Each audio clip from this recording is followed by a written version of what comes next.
Download YK Books app now.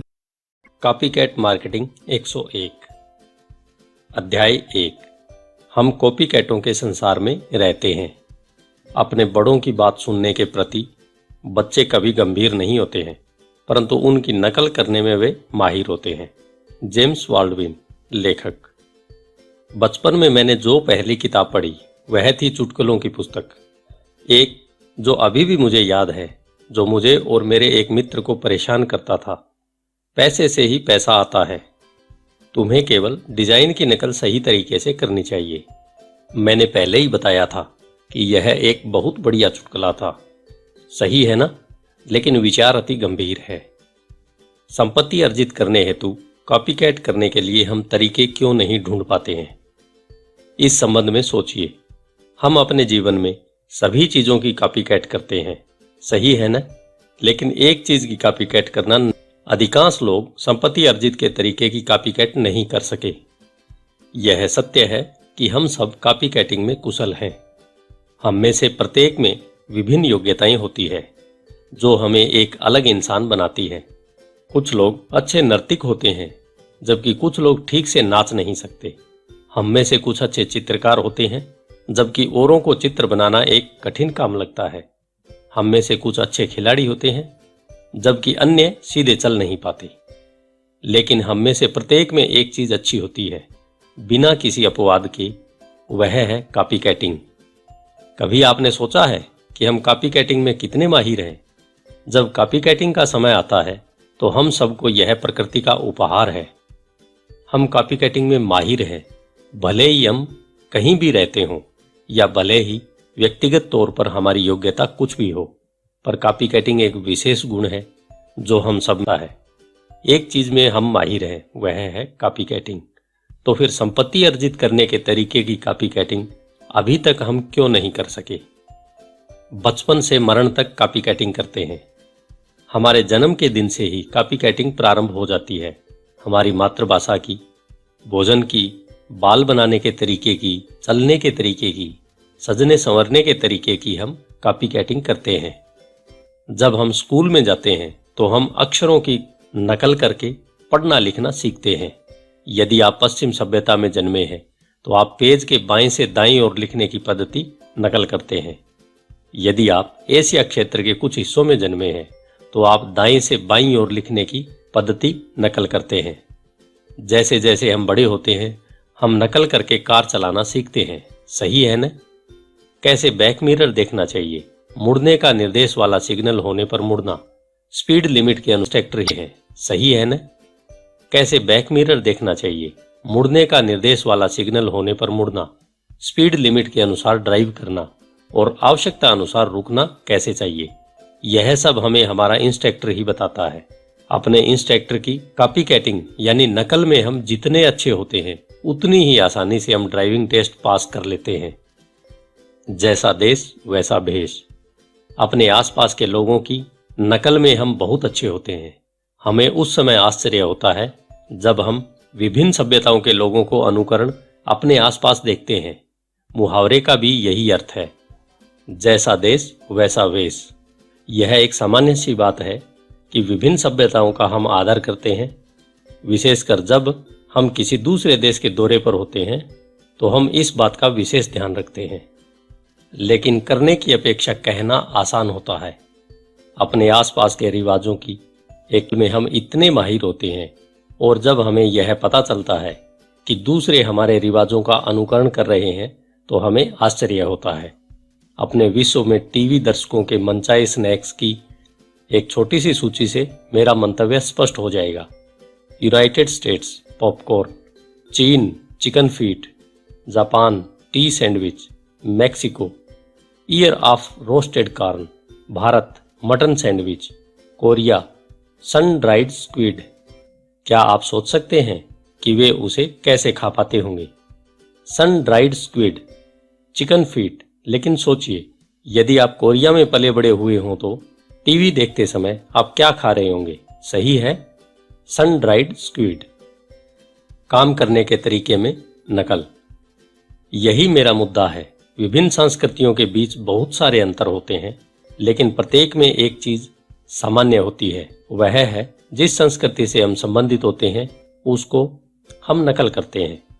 हम इतना ज्यादा नकल करते हैं कि हम उसे खास महत्व दिए बिना स्वीकार कर लेते हैं। नकल की व्यापकता इतनी प्रचुर है कि सांस लेने के बाद यह हमें प्रकृति का दूसरा उपहार है। अतः मैं पुनः आपसे पूछता हूं कि संपत्ति अर्जित करने के तरीके की नकल अभी तक हम क्यों नहीं कर सके। यह गलत नहीं है कि सीखने का एक महत्वपूर्ण तरीका मनुष्य को ज्ञात है, वह है नकल। हमारे जीवन की छोटी सी बात से लेकर बड़ी बात जो हमारे निर्णयों को बदलती है पर नकल का बहुत अधिक प्रभाव होता है। उदाहरण के लिए हम अपनी जिंदगी का एक बहुत बड़ा भाग अपनी नौकरी करने में गुजार देते हैं। कभी आपने यह सोचा है कि आप जो कार्य कर रहे हैं उसे आपने कैसे सीखा? कंप्यूटर पर पत्र बनाना आपने कैसे सीखा? आपने कैसे कंप्यूटर पर पत्र बनाना आपने कैसे सीखा? आपने कैसे जाना कि काम पर जाते समय क्या पहनना है? और जो नए लोग आते हैं उन्हें काम करना आप कैसे सिखाते हैं? क्या यह सही नहीं है कि नकल करके जो आपने सीखा है उसे ही आप सिखाते हैं? मनोवैज्ञानिक इसे मॉडलिंग और मिररिंग कहते हैं, लेकिन विशेषज्ञ के रूप में मैं इसे नकल कहता हूं। इस पर कोई विवाद नहीं है कि हम जन्म से लेकर मरण तक नकल करते रहते हैं, क्योंकि नकल करना आसान है। हर बार हमें शुरुआत आरंभ से नहीं करनी पड़ती, यह काम करता है और हम इसमें माहिर होते हैं। एक मुहावरा है, बंदर नकलची होता है, के अनुरूप ही मनुष्य भी जैसा देखते हैं वैसा ही अनुसरण करते हैं।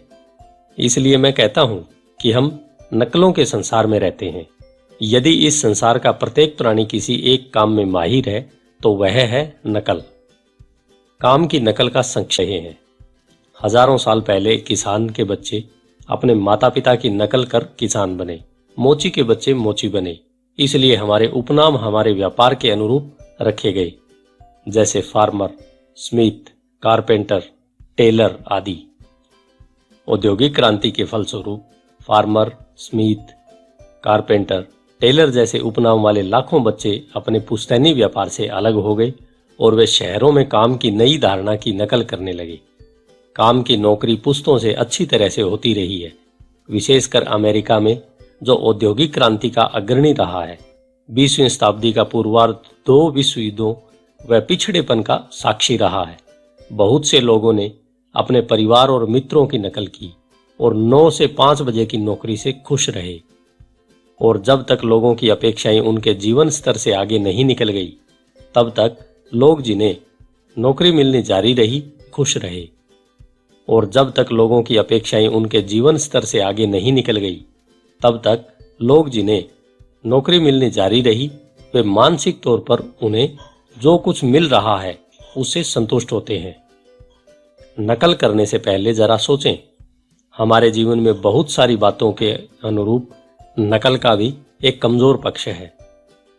हमने किसी चीज की नकल की तो इसका मतलब यह नहीं कि वह ठीक ही हो या दक्ष ही हो या उत्पादक हो।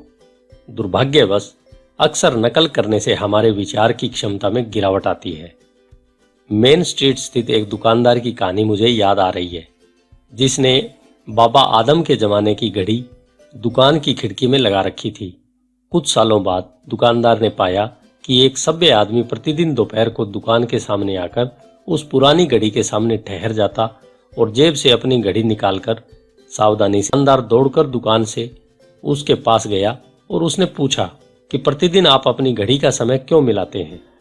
मुस्कुराकर उस आदमी ने जवाब दिया, मैं शहर की कंपनी का फोरमैन हूँ। प्रतिदिन शाम को 5 बजे मैं काम समापन की सीटी बजाता हूँ और मैं चाहता हूँ कि यह काम रोज सही वक्त पर हो। वृद्ध दुकानदार बड़े आश्चर्य से उसे देखता रहा और जोर जोर से हंसने लगा। वह आदमी पीछे हटा और उसने गुस्से से कहा, इसमें हंसने की क्या बात है? मुझे क्षमा कीजिएगा, दुकानदार ने कहा, आपको क्रोधित करना मेरा मतलब नहीं है, लेकिन परस्पर मुझे हंसी आ गई। इतने सालों से मैं इस घड़ी का समय आपकी 5 बजे की सीटी से मिलाता रहता हूं।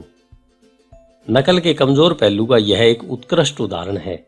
हम दूसरों की नकल करते हैं, दूसरे हमारी कॉपी करते हैं और अधिकांशतः हम यह समझते हैं कि लोग सही काम की नकल कर रहे हैं। मैं स्पष्ट करूंगा। धारणा एक उत्कृष्ट उदाहरण है। हम दूसरों की नकल करते हैं, दूसरे हमारी कॉपी करते हैं और अधिकांशतः हम यह समझते हैं कि लोग सही काम की नकल कर रहे हैं। मैं स्पष्ट करूंगा, हम धारणा बना लेते हैं कि हम सही लोगों की कॉपी कर रहे हैं। ठीक इसी प्रकार जब हम कोई काम बिना यह सोचे करने लगते हैं कि इसे हमें क्यों करना है, तो क्या होता है? मुझे लगता है कि बहुत से लोग यह मानते हैं कि संपत्ति अर्जन करने का तरीका नौकरी करना है, जबकि वास्तव में नौकरी से वास्तविक संपत्ति नहीं अर्जित होती है। नौकरी से अस्थायी आमदनी होती है और इन दोनों में बहुत बड़ा अंतर है। काम की नकल का आइए पुनः निरीक्षण करें। जैसा कि मैंने पहले बताया है, सीखने का एक महत्वपूर्ण तरीका मनुष्यों को ज्ञात है, वह है नकल करना। लेकिन हर बार हमें मुड़कर अपनी समझ को जांचना व परखना होगा कि हम क्या अब तक इस अध्याय में मैं अक्सर एक प्रश्न पूछता रहा हूं कि संपत्ति अर्जित करने के तरीके की नकल हम अभी तक क्यों नहीं कर सके। उत्तर स्पष्ट है। संपत्ति अर्जन ट्रैक के स्थान पर हम में से अधिकांश लोग नौकरों की नकल करते हैं। क्यों? क्योंकि बहुत से लोग यह मानते हैं कि उनके सपनों को साकार करने के लिए नौकरी ही केवल एकमात्र तरीका है। नौकरी के विकल्पों से वे अनभिज्ञ होते हैं। शायद वे यह विश्वास न करते हों कि संपत्ति के अन्य स्रोत भी हो सकते हैं, अथवा नियमित नौकरी के अलावा अन्य तरीके से वास्तविक संपत्ति को अर्जित करने में वे स्वयं को असक्षम पाते हैं। कारण जो भी हो, परिणाम वही है। अधिकांश लोग 5% के स्थान पर 95% में आते हैं, क्योंकि वे नौकरी के तरीके की नकल करते हैं और वास्तविक संपत्ति के स्थान पर अस्थायी आमदनी को प्राप्त करते हैं। लेकिन आपके की और वास्तविक संपत्ति के स्थान पर अस्थायी आमदनी को प्राप्त करते हैं। लेकिन आपके बारे में क्या है? नकल के लिए आप किसका चयन कर रहे हैं? क्या आप 95% लोगों की तरह ही होना चाहते हैं जो नौकरी के तरीके की नकल करते हैं, या आप 5% की तरह होना चाहते हैं जो संपत्ति अर्जन के तरीके की नकल करते हैं? अपने अनुमानों से बचें। एक होशियार आदमी के अवलोकन के अनुसार आपका दिमाग पैराशूट की तरह होता है, जो केवल खुलने पर ही कार्य करता है। आज पहले की अपेक्षा हमें अपने दिमाग को खुला रखने की जरूरत है और यह जानना है कि नौकरी केवल आय अर्जन का एक जरिया है, न कि संपत्ति अर्जन का।